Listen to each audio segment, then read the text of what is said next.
Good morning বন্ধুরা, আমি আবারও ফিরে আসলাম ডেইলি শিলচরে। ডেইলি শিলচর পক্ষ থেকে আপনাদের সবাইকে নমস্কার বন্ধুরা, এবং ডেইলি শিলচরে আপনাদের সবাইকে স্বাগতম। বন্ধুরা, আজকে আবারও আমি আপনাদের জন্য সকালের বিশেষ বিশেষ গুরুত্বপূর্ণ সংবাদগুলো নিয়ে আসলাম। বন্ধুরা, আমি প্রত্যেকদিনই আপনাদের জন্য সকালের সব খবরগুলো নিয়ে আসি। আপনারা যারা চ্যানেলে নতুন রয়েছেন, আপনারা চ্যানেলটিকে সাবস্ক্রাইব করে রাখবেন এবং ভিডিওটা দেখার সঙ্গে সঙ্গে লাইক এবং শেয়ার করতে ভুলবেন না। আমি যখনই পরবর্তী ভিডিও নিয়ে আসবো, আপনারা সঙ্গে সঙ্গে আপডেট পেয়ে যাবেন। বন্ধুরা, আজকের বিশেষ বিশেষ গুরুত্বপূর্ণ সংবাদগুলো হলো: সরকারি চাকরিতে লাগবে ডোমিসাইল, নতুন নীতি রাজ্য। অসমীয়াকে ক্লাসিক্যাল ভাষার স্বীকৃতির আর্জি মুখ্যমন্ত্রীর। রাজ্য সরকারের চাকরিতে ভিন্ন রাজ্যর বাসিন্দাদের প্রবেশ ঠেকাতে এবার ডোমিসাইল নীতি প্রণয়নের সিদ্ধান্ত নিল হিমন্তের সরকার। চাকরি প্রার্থীকে অসমের স্থায়ী বাসিন্দা হতে হবে। তৃতীয় ও চতুর্থ শ্রেণী চাকরিতেই প্রথম কার্যকারী হবে স্থায়ী বাসিন্দার নীতি। পরবর্তীতে সরকারের অন্যান্য চাকরিতেও প্রযোজ্য হবে সেটা। তাছাড়া এপিএসসির পরীক্ষায় অসমীয়া ভাষায় প্রশ্নপত্র চালু করার পর অসমীয়া ভাষাকে এবার ক্লাসিক্যাল ভাষা স্বীকৃতি আদায়ের চেষ্টায় নেমেছে রাজ্য সরকার। অসমে সরকারি চাকরিতে ভিন রাজ্যের প্রার্থীদের নিয়োগের অভিযোগ রয়েছে বহুদিন ধরেই, কিন্তু কিছুদিন ধরে সেটা বিতর্কের আকার নিয়েছে। প্রথমে উচ্চশিক্ষার অধীন কলেজে শিক্ষক নিয়োগের পিআরসি বা স্থায়ী বাসিন্দার প্রমাণপত্র বাধ্যতামূলক না করা। এরপর তৃতীয় ও চতুর্থ শ্রেণীর চাকরির জন্য নিয়োগ পরীক্ষায় অসমীয়া, বাংলা, বড়োর সঙ্গে পরীক্ষার মাধ্যম হিসাবে হিন্দি ভাষাকেও গ্রাহ্য করা। দুটি ক্ষেত্রেই সরকারি চাকরিতে ভিন ভিন রাজ্যের প্রার্থীদের নিয়োগের সুবিধা করে দেওয়ার অভিযোগ ওঠে। মুখ্যমন্ত্রী হিমন্ত বিশ্ব শর্মা অবশ্য আগেই বলে রেখেছেন, পিআরসি দিয়ে অসমের স্থায়ী বাসিন্দার প্রমাণ হয় না। ৯.২২ লক্ষের আধার সমস্যা মিটবে কেন্দ্রেই, লাগবে না সুপ্রিম কোর্ট। আইনি মহল থেকে বলা হচ্ছে, এভাবে জেলায় জেলায় লোকের তথ্য সংগ্রহ করে নাগরপঞ্জির মারপেচে জড়িয়ে আধার ব্লক থাকা লোকদের আধারের ব্যবস্থা করে দেওয়া সম্ভব হবে না। নাগরপঞ্জি গৃহে তো অগ্রাহ্য হয়নি, কিভাবে আধার সন্ধিয়ান আইনি মহল। কারণ কেন্দ্রীয় সরকারের যে এসবের ভিত্তিতে নাগরপঞ্জির দাবি আপত্তির প্রক্রিয়া জানানো লোকদের বায়োমেট্রিক তথ্য ব্লক করে রাখা হয়েছে, সেই এসবই অনুমোদিত হয়েছে সুপ্রিম কোর্টে। ফলে নাগরিকপঞ্জিতে নাম স্থান পাওয়া লোকদেরও বায়োমেট্রিক খুলে দিতে হলে সুপ্রিম কোর্টের অনুমোদন লাগতে পারে। সরকারি কর্মীদেরও পারস্পরিক বদলির সুযোগ। শিক্ষকদের মতো সরকারি কর্মীদেরও মিউচুয়াল ট্রান্সফার বা পারস্পরিক বদলির সুযোগ দিচ্ছে সরকার। শীঘ্রই এই প্রক্রিয়া শুরু করার কথা বলেছেন মুখ্যমন্ত্রী হিমন্ত বিশ্ব শর্মা। শুক্রবার তিনি বলেন, শিক্ষকদের জন্য মিউচুয়াল ট্রান্সফারের ব্যবস্থা রয়েছে। এর মাধ্যমে নিজের জেলায় পারস্পরিক বদলির সুযোগ পান শিক্ষকরা। সেই একই পদ্ধতিতে এবার তৃতীয় ও চতুর্থ শ্রেণীর কর্মচারীদেরও পারস্পরিক বদলির সুযোগ দেওয়ার কথা ভাবছে সরকার। গত এক বছরে তৃতীয় ও চতুর্থ শ্রেণীর পদে ৪০,০০০-এর বেশি নিয়োগ করা হয়েছে। ফলে পারস্পরিক বদলির মাধ্যমে তারা নিজেদের জেলায় বদলি নেওয়ার সুযোগ পাবেন। দুই জেলার দুজন কর্মচারী থাকলে একসঙ্গে বদলির আবেদন করলেই বদলির নির্দেশ জারি করা হবে। শীঘ্রই ওই ব্যবস্থা আনবে সরকার।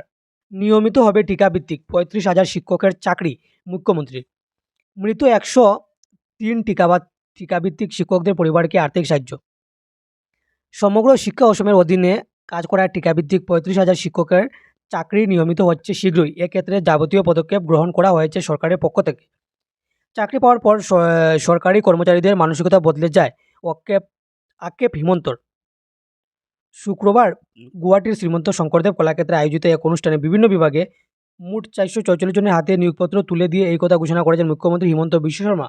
একই সঙ্গে তিনি জানান, রাজ্য সরকারের সমগ্র শিক্ষা অভিযানের অধীনে মৃত্যু হওয়া কর্মচারী ও টেট উত্তীর্ণ টিকাভিত্তিক ১০৩ জন শিক্ষক শিক্ষিকার পরিবারকে ৫ লক্ষ টাকা করে এককালীন সাহায্য প্রদানের সিদ্ধান্ত গ্রহণ করেছে সরকার।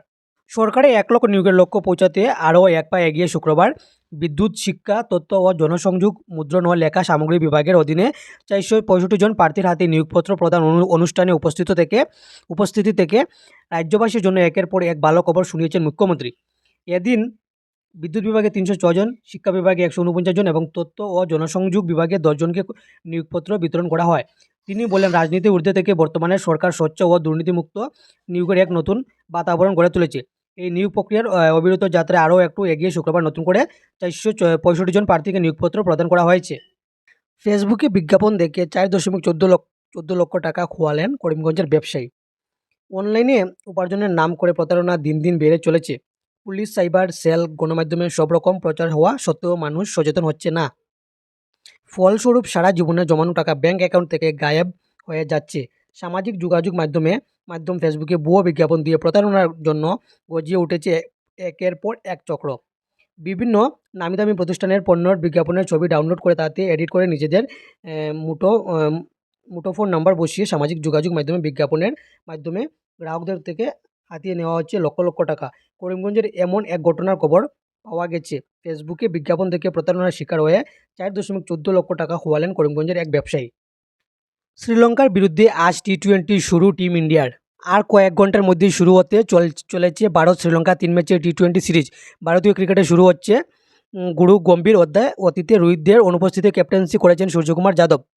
এবার যেন নতুন শুরু বিসিসিআই ওয়েবসাইটে সাক্ষাৎকারও দিয়েছেন স্কাই। তবে ক্যাপ্টেন হিসেবে শ্রীলঙ্কা সফরে প্রথম সাংবাদিক সম্মেলন করলেন সূর্য। মহিলাদের ক্রিকেটে বাংলাদেশকে উড়িয়ে এশিয়া কাপের ফাইনালে হরমনপ্রীতরা। কুয়েতে একজোড়া চটি বিক্রি হচ্ছে 1.5 লক্ষ টাকায়।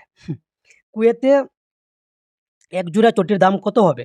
সাধারণ চটি হলে 150 বা 200, একটু ডিজাইনার হলে 700 বা 800 টাকার মধ্যেই পেয়ে যায়, যা আমজনতার দরাচুয়ার মধ্যে। কিন্তু সম্প্রতি কুয়েতের একটি দোকানে 2 ফিটের একজোড়া চটি বিক্রি হয়েছে 4,590 সৌদি রিয়াল মানে টাকার সমান। সৌদি রিয়াল মানে ভারতীয় ভারতীয় টাকায় প্রায় 1,40,000 টাকার সমান। বাড়িতে বাথরুমে যেতে আমরা প্রায়শই ধরনের স্লিপার পরি। সম্প্রতি ফ্যাশন ব্র্যান্ড জানাওভা অনলাইনে একটি ভিডিও পোস্ট করেছে, যেখানে ভিডিওর ক্যাপশনে লেখা হয়েছে, জানুয়াভায় 4,500 রিয়ালের সর্বশেষ ফ্যাশন। সবাইকে ধন্যবাদ বন্ধুরা। আমি আবারও আপনাদের জন্য পরবর্তী ভিডিও নিয়ে আসবো।